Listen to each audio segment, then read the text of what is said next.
Page 261. Page 260. Je suis de retour dans la chambre de Bob, même si elle n'y est plus. Deux employés de pompes funèbres sont venus il y a 1 heure pour l'emporter. S'il avait été paisible de rester auprès d'elle, de les voir la préparer, puis la porter dans l'escalier et lui faire passer le seuil de la maison avait été plutôt horrible. Les voleurs de la Joconde l'avaient fait sortir du musée par la porte principale ce qui rendit leur larcin d'autant plus choquant. Comment avait-on permis que cela se produise ? Dans le judaïsme, il existe un rituel du deuil qu'on appelle kriya, ce qui signifie déchirure. Les parents proches de quelqu'un qui vient de mourir déchirent un morceau de leur vêtement pour symboliser la peine qu'ils ressentent. Quand Bebe a été emporté, j'ai ressenti une déchirure.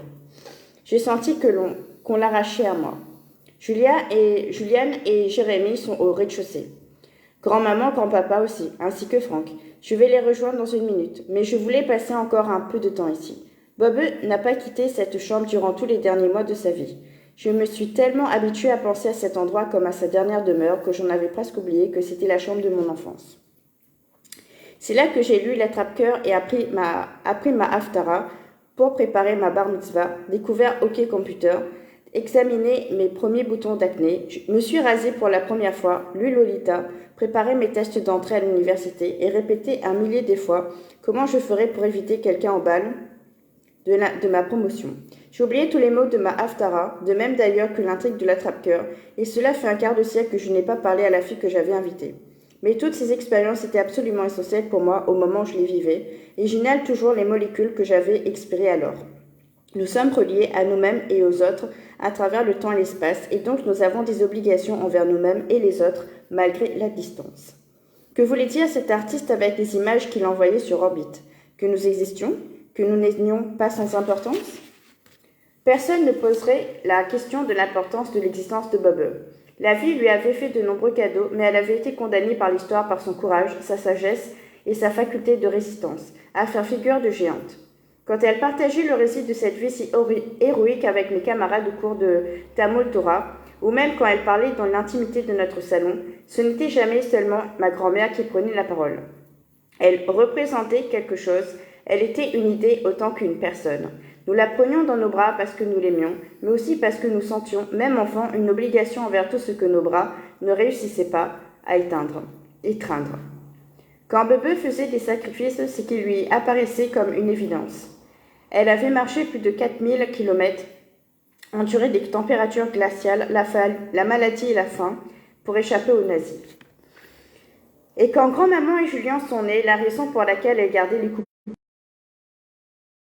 la question de l'importance de l'existence de Bebe. La vie lui a fait de nombreux cadeaux, mais elle avait été condamnée par l'histoire par son courage, sa sagesse et sa faculté de résistance, à faire figure de géante. Quand elle partageait le récit de cette vie si héroïque avec mes camarades au cours de Talmud Torah, ou même quand elle parlait dans l'intimité de notre salon, ce n'était jamais seulement ma grand-mère qui prenait la parole, elle représentait quelque chose, elle était une idée autant qu'une personne. Nous la prenions dans nos bras parce que nous l'aimions, mais aussi parce que nous sentions, même enfant, une obligation envers tout ce que nos bras ne réussissaient pas à étreindre. Quand Bebe faisait des sacrifices, c'est qu'il lui apparaissait comme une évidence.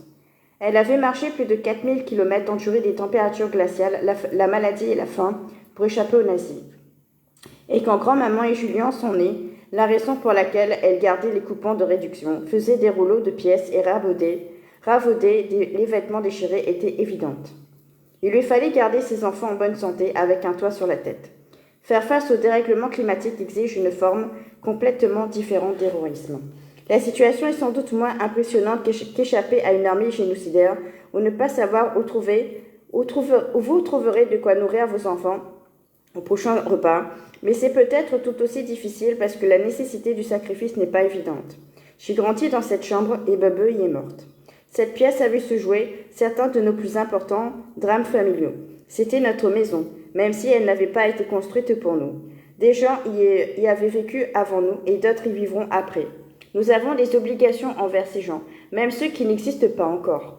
Tout comme mes frères et moi ressentions une obligation envers les choses que Bebe avait faites avant notre naissance, exactement comme elle ressentait une obligation envers nous avant même que nous ne venions au monde. L'image vient de me traverser l'esprit, comme si je m'apprêtais à m'envoler dans un avion plutôt que de descendre l'escalier pour rejoindre les autres. Une image aussi éphémère et persistante qu'un souffle. Je pense au jour où nous avions loué une péniche pour naviguer sur le canal Erie. Vous, les garçons, deviez avoir 9 et 6 ans. Avant qu'on nous en donne la clé, il fallait que l'on reçoive des instructions pendant 20 minutes. Vous vous rappelez quand le guide nous avait demandé si nous savions comment attacher les amarres? Et comment, sans attendre notre réponse, il avait ajouté « Eh bien, si vous ne savez pas faire des vrais nœuds marins, faites-en de faux et serrez fort. » J'avais adoré. Nous avions tous adoré. Nous avions adoré nous pencher sur le classeur à anneaux qui contenait les cartes nautiques, même si le canal ne présentait aucune voie alternative, et nous avions adoré l'impression de vitesse que nous donnait notre arche comparée à sa lenteur effective. Vous vous souvenez que les gens qui faisaient leur jogging sur les berges nous dépassaient allègrement? Nous avions adoré passer des appels radio aux éclusiers, préparer des biscuits sandwich à la guimauve sur le nid brûleur, regarder les billets du Monopoly se faire emporter par une brise si forte que nous ne l'avions jamais vu se lever, pisser depuis l'arrière du bateau simplement parce que c'était possible, pousser à fond le faible moteur simplement parce que c'était possible, nous empiffrer de chocolat en poudre simplement parce que c'était possible, faire d'innombrables nœuds sous la pluie chaude. Vous y avez supplié qu'on vous laisse sauter à l'eau depuis le bateau, et j'avais dû lutter contre mes réflexes de protection alors qu'il n'y avait aucun danger. Je vous revois tous les deux dans les airs, le sourire de scie, les mains jointes devant lui comme pour saisir ce moment, aussi éphémère qu'une luciole, les cheveux de Sacha, sa cage thoracique, son poing droit levé en un geste de quoi? De triomphe sur la peur? Un réflexe irrité de combat, fuite antérieure à Homo sapiens? Une déclaration d'amour à la vie? À qui est-ce que je m'adresse aujourd'hui? Répète sans cesse l'auteur de la lettre de suicide en énumérant les raisons de renoncer. L'âme lui ordonne de s'accrocher à la vie. Lui explique que mourir, c'est comme être arraché à sa maison. Il ne suffit pas de dire que nous voulons vivre encore, nous devons refuser de cesser de le répéter. Une lettre de suicide est rédigée une fois pour toutes, les lettres de vie doivent être sans arrêt réécrites. En ayant des conversations honnêtes, en établissant des passerelles entre le familier et l'inconnu, en plantant des messages pour l'avenir, en exhumant les messages du passé, en exhumant des messages du futur, en discutant avec nos âmes et en refusant toujours de baisser les bras. Et il nous faut faire tout cela ensemble, les doigts de chacun serrés autour du même stylo, le souffle de chacun exhalant la même prière partagée. Alors nous bâtirons une maison commune. Conclut l'âme à la fin de la lettre de suicide, commençant, peut-être, déjà à écrire sa lettre de vie. Si chacun de nous discute avec soi-même, nous bâtirons une maison commune. Page 265, appendice 14,5%, 51%. Deux études les plus fréquemment citées concernent les effets de l'élevage sur la crise environnementale. Livestock's Long Shadow, l'ombre portée de l'élevage, publié par la FAO, Organisation des Nations Unies pour l'alimentation et l'agriculture, en 2006, et Livestock and Climate Change, bétail et dérèglement climatique, publié par l'Institut Broadwatch en 2009, donne deux séries de chiffres différents pour ce qui constitue l'une des données les plus importantes de la science de l'environnement, la proportion des émissions de gaz à effet de serre produites par le secteur de l'élevage. Ces chiffres représentent une sorte de super statistique qui intègre et simplifie une réalité extrêmement complexe et constitue l'argument le plus décisif dans le débat sur la nécessité impérative de changer notre rapport aux produits d'origine animale, la mort. L'ombre portée de l'élevage fut la première étude de ce genre à bénéficier d'une attention aussi considérable et en affirmant que le secteur de l'élevage était responsable de 18% des gaz à effet de serre au niveau mondial, elle s'attira à la fois acclamation et critique. Pour l'essentiel, cependant, elle avait sonné l'alarme. Ces 18% représentaient davantage que tout le secteur des transports réunis. En 2009, l'étonnement fut grand, par conséquent, de voir l'Institut Worldwatch publier sa réponse à l'ombre portée de l'élevage. Ce nouveau rapport affirmait que l'élevage n'était pas responsable de 18% des émissions de gaz à effet de serre au niveau mondial, mais en fait de moins 51%. Si ce calcul est exact, déclaraient les auteurs, cela implique que remplacer l'élevage par des solutions alternatives serait la meilleure stratégie possible pour renverser le dérèglement climatique. Il recommandait une réduction de 25% du nombre de têtes de bétail dans le monde, mais précisait que pareilles mesures pourraient être mises en place dans des lieux sélectionnés de telle sorte que le cheptel puisse rester intact dans les communautés rurales défavorisées. Il paraît important de marquer une pause pour comprendre comment on en était arrivé à deux chiffres aussi différents non seulement parce que pareil écart revêt une immense importance scientifique, mais aussi parce qu'il révèle comment notre compréhension de la planète peut s'éloigner de la réalité. Robert Goodlaff et Jeff Unheng sont les auteurs du rapport de l'Institut WorldWatch. Bétail et dérèglement climatique, dont le sous-titre était « Et si les acteurs clés du dérèglement climatique étaient les vaches, les porcs et les poules ?» Point de suspension dans l'original. Ceux-ci s'empressèrent de remettre en question la crédibilité de ce rapport, y compris des auteurs de l'ombre portée de l'élevage, affirmèrent qu'il n'avait pas été revu par un comité de lecture. D'autres, incluant les auteurs, ripostèrent que si, alors que le rapport publié par la FAO ne l'avait pas été. Jeff Unheng travaille pour la SFI, Société financière internationale appartenant au groupe de la Banque mondiale. Robert Goodland, décédé en 2014, était professeur de sciences écologiques et conseiller de la Banque mondiale sur les questions environnementales. Titulaire d'un doctorat en sciences écologiques, il avait été président de l'Association internationale pour l'évaluation des impacts sur l'environnement. En retraite de l'Institut WorldWatch depuis 2001, il avait conduit des études sur l'impact environnemental et social dans le cadre de plus d'une douzaine de projets internationaux. En d'autres termes, il était tout sauf un militant des droits des animaux ou un dilettante. Dans un article de 2012 publié dans le New York Times, Goodland déclarait « L'écart essentiel entre les chiffres de 18 et de 51% s'explique par le fait que ce dernier prend en compte la croissance exponentielle de la production de l'élevage, aujourd'hui plus de 60 milliards de têtes de bétail par an, qui va de pair avec une déforestation et l'incendie volontaire des forêts à grande échelle.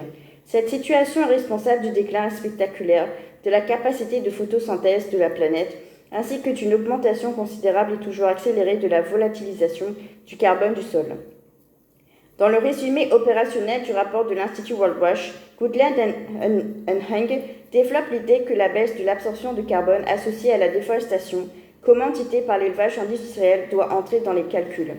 La FAO calcule les émissions qu'on peut attribuer à la conversion des terres agricoles, désormais consacrées à l'élevage, mais seulement la quantité relativement faible de gaz à effet de serre due à ces conversions chaque année.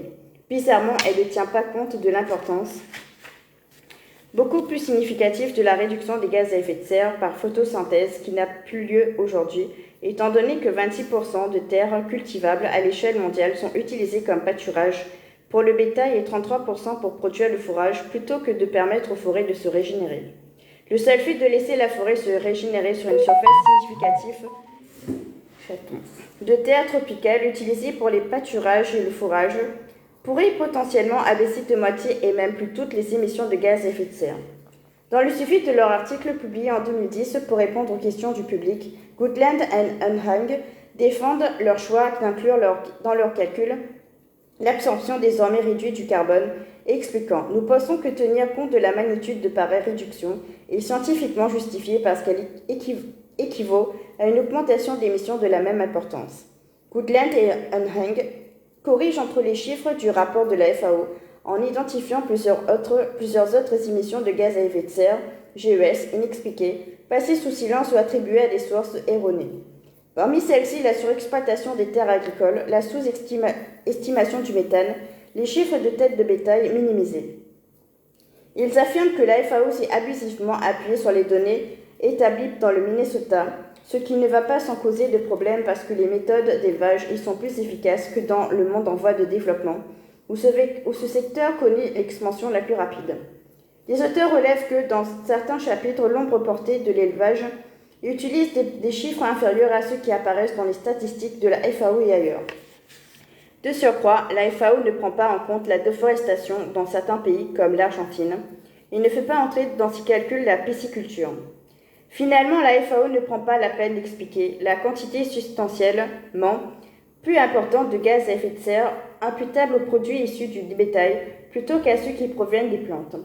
Les cadavres exigent ainsi d'être réfrigérés, ce qui implique l'utilisation d'hydrofluorocarbures IFC, des composés chimiques qui ont un potentiel de réchauffement global jusqu'à plusieurs milliers de fois supérieur à celui du CO2. La cuisson des produits d'origine animale génère infiniment plus de gaz à effet de serre que celle des aliments alternatifs. La FAO ne mentionne pas non plus les émissions de gaz associées au traitement des déchets liquides et des sous-produits animaux. comme les os, le pelage, la graisse et les plumes qui sont soit détruits, soit distribués. Goodland et Heng soulignent aussi que les auteurs du rapport de la FAO ont utilisé des informations périmées. Par exemple, ils font appel à la PRG, potentiel de réchauffement global, du méthane de 23 sur une période de 100 ans, alors que le groupe d'experts international sur l'évolution climatique évalue ce PRG à 25. Sur une durée de 25 ans, le PRG du méthane est de 72. En utilisant ces chiffres dépassés, la FAO calcule que le méthane est responsable de 3,7% des émissions globales de gaz à effet de serre. Quand le PRG du méthane est rapporté à une période de 20 ans, objecte Goodland et Heng, le méthane émis par le bétail est responsable de 11,6% des émissions globales de gaz à effet de serre. Ce nouveau calcul fait passer les gaz à effet de serre dont le bétail est responsable à 5,047 millions de tonnes de CO2. Pour dire les choses plus simplement, quand on rapporte la capacité du méthane à piéger la chaleur sur une période de temps plus courte, on constate qu'il contribue à des émissions beaucoup plus importantes. Imaginez que vous soyez dehors par un jour d'été particulièrement chaud et qu'on vous tente une couverture. On vous explique qu'il faut la porter pendant 10 heures. Pendant les 2 premières, ce sera une couverture électrique 3 fois plus chaude qu'une couverture normale. Puis on coupera l'électricité. Se baser sur 25 plutôt que 100 ans pour calculer ces émissions de gaz revient à vous demander quel degré de chaleur vous avez ressenti au cours des 2 premières heures, plutôt que sur la totalité du temps que vous avez passé sous cette couverture. Imaginez maintenant que, en théorie, votre corps puisse supporter cette chaleur globale. L'évaluation reste néanmoins non pertinente parce que la chaleur aura été si intense durant les 2 premières heures que vous aurez fait une crise cardiaque et aurez été transporté à l'hôpital. Parce qu'il ne nous reste que 20 ans pour corriger le dérèglement climatique, de nombreux scientifiques s'accordent à dire qu'il faut calculer le PRG des effets de gaz à effet de serre à court terme. 2 degrés Celsius de réchauffement climatique constituent un point de bascule, après quoi les boucles de rétroaction pourraient bien générer un réchauffement incontrôlable et de faits mortels. Par ailleurs, les chiffres cités par la FAO pour exposer différents aspects des gaz à effet de serre attribuables au bétail remontent aux années 64, 82, 93, 99 et 2000. Aujourd'hui, ces émissions seraient plus importantes. Une autre source majeure de dioxyde de carbone n'a pas été prise en compte dans l'ombre portée de l'élevage, la respiration du bétail. Les auteurs du rapport de la FAO, Henning Steinfeld et Tom Wassenaar, affirment que ce facteur ne devrait pas être comptabilisé en se fondant sur le fait que les émissions de gaz provoquées par la respiration du bétail font partie d'un cycle biologique rapide au cours duquel la matière botanique consommée a été elle-même créée par la conversion de CO2 atmosphérique en composés organiques. Selon eux, les quantités émises et absorbées étant équivalentes, la respiration du bétail n'a pas été prise en compte dans les calculs des GES par le protocole de Kyoto. Le protocole de Kyoto a établi des impératifs de réduction des gaz. Il a été adopté en 1997 et sa période d'engagement a commencé en 2008. Goodland et Heng, cependant, avancent un argument très convaincant en faveur du comptage de la respiration du bétail et affirment qu'elle est effectivement considérée comme une source d'accroissement net des émissions par le protocole de Kyoto. Ils soulignent que la consommation de cadavres n'est pas essentielle à la vie humaine et que des grandes fractions de la population mondiale ne mangent pas de produits d'origine animale. Aujourd'hui, explique-t-il, des dizaines de milliards de têtes de bétail supplémentaires exhalent davantage de CO2 qu'à l'ère pré-industrielle, alors que la capacité de photosynthèse de la planète a baissé de manière drastique depuis le début de la déforestation. Ils font ensuite état d'une estimation selon laquelle le CO2 provenant de la respiration du bétail est responsable de 21% des gaz à effet de serre anthropogènes à l'échelle de la planète. Dans le texte du suivi, Goodland et Heng ajoutent que la quantité de carbone que la respiration animale et l'oxydation des sols libèrent dans l'atmosphère excède celle qui est absorbée grâce à la photosynthèse d'1 à 2 milliards de tonnes par an. En résumé, au contraire des bisons sauvages qui passaient dans les plaines de l'Amérique précoloniale, les activités de l'élevage industriel n'obéissent pas au cycle naturel du carbone, surtout si l'on considère combien de forêts capables de l'absorber ont été détruites, soit pour faire place aux animaux, soit pour planter le maïs et le soja nécessaires à leur alimentation, et il est plus possible pour le bétail de vivre en harmonie naturelle avec les processus de photosynthèse de la planète. C'est la raison pour laquelle, en marge de comptabiliser les gaz produits par les bovins, Goodland et Anhang avancent l'idée qu'il est également nécessaire d'intégrer au calcul la disparition des capacités d'absorption de carbone causées par la déforestation exigée par l'élevage, une donnée particulièrement signifiante, parce que l'industrie de l'élevage détruit les types de forêts qui ont la plus haute capacité de photosynthèse. L'intelligence. L'augmentation du marché des produits d'élevage est la plus considérable dans les pays en voie de développement. Là où la forêt tropicale emmagasine normalement au moins 200 tonnes de carbone par hectare. Dans les endroits où la forêt est remplacée par les pâturages modérément dégradés, le tonnage de carbone par hectare se réduit à 8. En moyenne, chaque hectare de pâturage n'alimente pas plus d'une tête de bétail, alors qu'il ne réussit à absorber qu'une fraction de tonnes de carbone.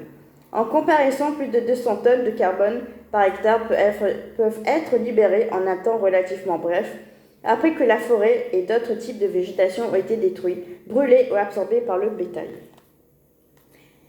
Se fondant sur les nouveaux calculs, les auteurs du rapport WorldWatch affirment que l'élevage est en réalité responsable par an d'au moins 32,564 millions de tonnes de GES en équivalent CO2, comparé aux 7,516 millions de tonnes estimées par la FAO. Une critique cinglante du rapport WorldWatch, paru en 2011 dans la revue Animal Feed Science and Technology, en réponse à cette étude, dans un article intitulé Bétail et émissions de gaz à effet de serre, l'importance des chiffres exacts, les auteurs de cette riposte citent de façon récurrente l'ombre portée de l'élevage, un ouvrage selon eux à l'importance largement reconnue et sérieusement documentée.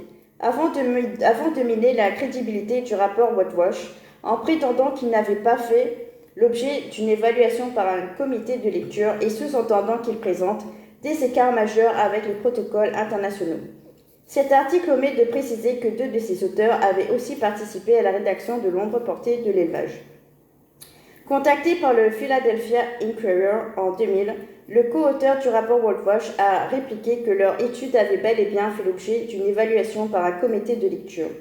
Employé par la Société financière internationale, appartenant au groupe de la Banque mondiale, Jeff Anhang s'est soumis à l'obligation de cette évaluation, comme pour tout rapport sur lequel son nom figurait, écrit le journaliste Vance Lemkuhl, avant d'ajouter qu'il a lui-même insisté sur cette question auprès de Goodland et Anhang et reçu toutes les informations nécessaires sur les chercheurs et les institutions qui avaient évalué le rapport WorldWatch avant publication, ainsi que sur ceux qu'il avait cités par la suite. Par ailleurs, rien n'indique que si l'ombre portée de l'élevage a ou non fait l'objet de pareilles évaluations. La FAO, de même que l'article de Herrero et autres, ne font mention d'aucun processus de ce genre, et je n'ai pas réussi à trouver la moindre référence à un comité de lecture dans les commentaires parus sur l'ombre portée de l'élevage. J'ai adressé un email à Mario Herrero pour clarifier ce point, mais je n'ai reçu aucune réponse. Anhang m'a fait valoir par ailleurs que les travaux publiés par l'Institut WorldWatch avaient en réalité fait l'objet de 2 évaluations. Une première avant qu'il ne paraisse comme article dans Animal Feed Science and Technology, et à nouveau sous la forme d'une évaluation a posteriori dans un article de 2010 publié par l'Institut WorldWatch. Un peu plus tard, en 2011, Goodland et Anhang rédigèrent une réponse à leur rapport qui lui-même constituait déjà une réponse à une autre étude, dans laquelle ils s'opposent aux contre-arguments opposés à leurs contre-arguments originaux. Puis, en 2012, Goodland fit paraître un article dans le New York Times intitulé « La FAO cède aux pressions de l'industrie du cadavre » au sujet du dérèglement climatique.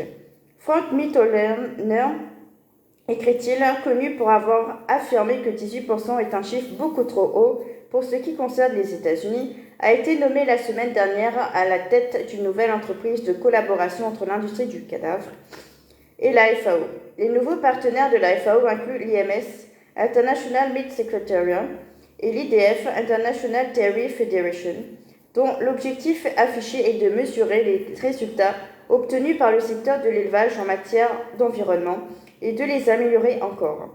Goodland affirme que ce nouveau partenariat n'a rien de surprenant car l'auteur principal de l'ombre portée de l'élevage devait écrire plus tard pour vanter les mérites de davantage et non pas moins d'élevage industriel et refuser toute limitation imposée à l'industrie du cadavre. Alors même que la Banque mondiale recommande avec insistance que les établissements bancaires s'abstiennent de financer des systèmes commerciaux à grande échelle, utilisant des parcs d'engraissement du bétail à base de céréales, ainsi que la production industrielle de lait volé, de cadavres de porc et de volailles.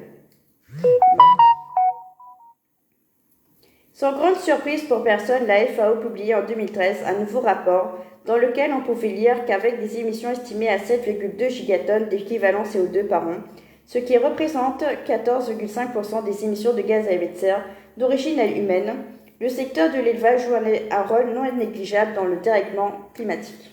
Alors, 14,5 ou 51%? Je ne crois pas qu'aucun de ces deux chiffres soit exact, mais je trouve plus convaincante l'estimation la plus haute. Et je ne suis pas le seul. En 2014, un rapport de l'Assemblée générale de l'ONU jugeait plus crédible l'estimation de 51% que dans celle de la FAO. Les chiffres exacts continuent d'être débattus, mais personne ne doute dans la communauté scientifique du fait que l'impact de la production du bétail est massif. L'UNESCO, autre agence de l'ONU, a aussi publié un rapport qui dit sa préférence pour l'estimation des 51% plutôt que celle de la FAO. Les auteurs du rapport de l'UNESCO notent que les calculs de l'Institut World Watch représentent un bouleversement total de perspective et confirment l'évidence des relations qui unissent la production du cadavre et les effets sur le dérèglement climatique. J'ai eu un long échange d'emails avec Jeff Heng pour l'inviter à répondre aux différentes critiques adressées à ses calculs. Finalement, je lui ai demandé ce qu'à son avis il allait falloir faire pour atteindre les objectifs de l'accord de Paris. Il semble impossible de renverser le dérèglement climatique en limitant seulement les énergies fossiles, m'a-t-il répondu. Cela est dû au fait que la somme des infrastructures nécessaires aux énergies renouvelables indispensables pour mettre un terme au dérèglement climatique a été estimée par l'Agence internationale pour l'énergie à au moins 53 milliards de dollars et leur mise en place devrait durer au moins 20 ans. Donc, trop tard pour renverser le dérèglement climatique d'après toutes les projections dont nous disposons. En revanche, remplacer les produits d'origine animale, le meurtre, par des aliments alternatifs offre une chance unique et double de réduire les effets des émissions de gaz à effet de serre rapidement tout en libérant assez de terre pour planter davantage d'arbres et piéger les excès de carbone dans l'atmosphère à court terme. Donc, remplacer les produits d'origine animale, la mort, par des aliments alternatifs, la vie, semble être le seul moyen pragmatique pour renverser le dérèglement climatique avant qu'il ne soit trop tard. Note, page 277. Incroyable. 11.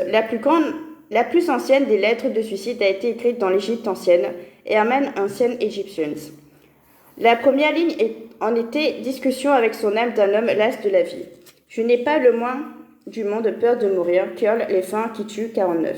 Armstrong allait abandonner sa botte sur la Lune.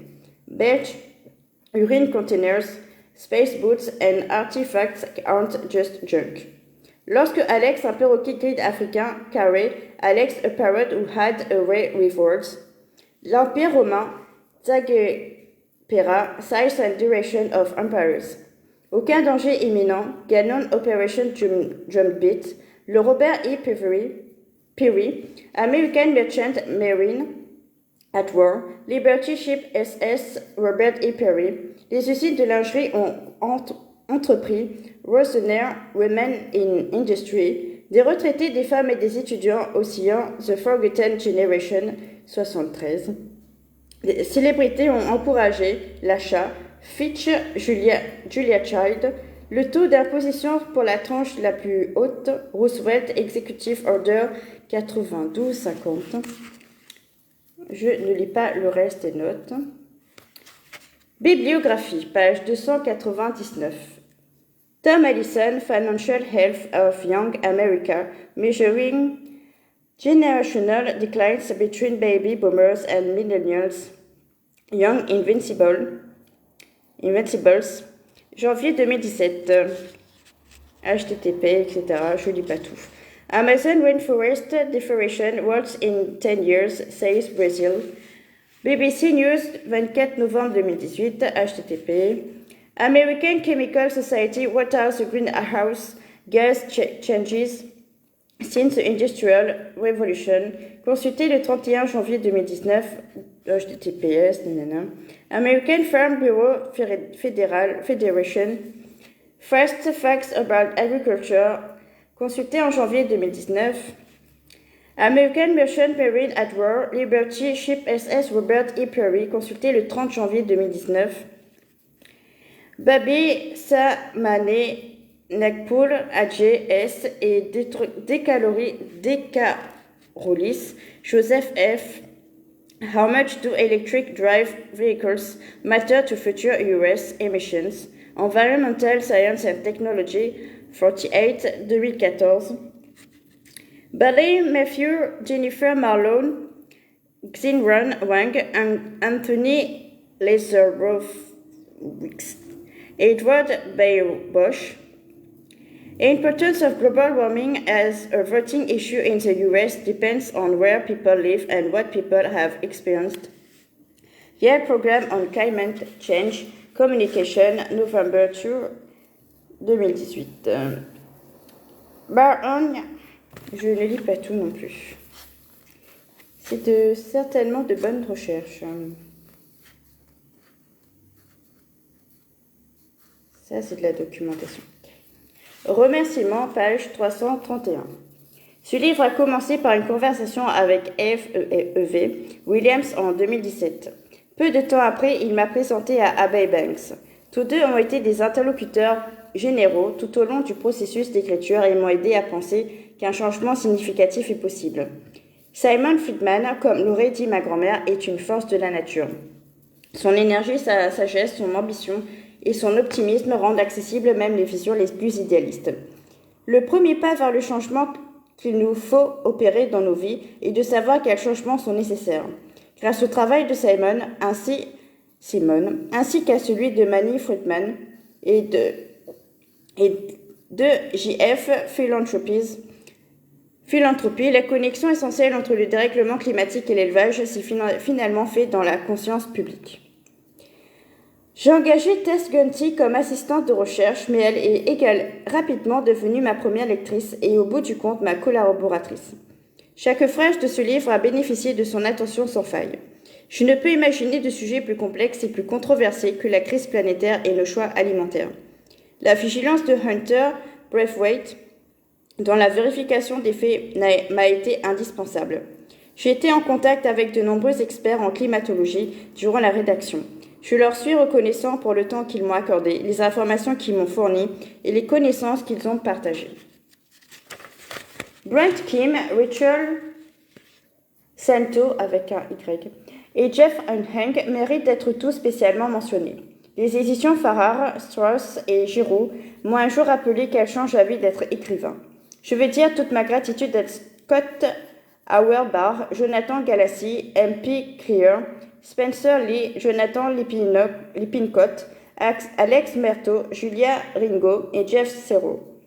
Comme tant de choses, ce livre parle avant tout de ce que se sentir chez soi veut dire. Nicole Aragi et Eric Chinsky sont ma maison littéraire depuis presque 20 ans. Merci. Table.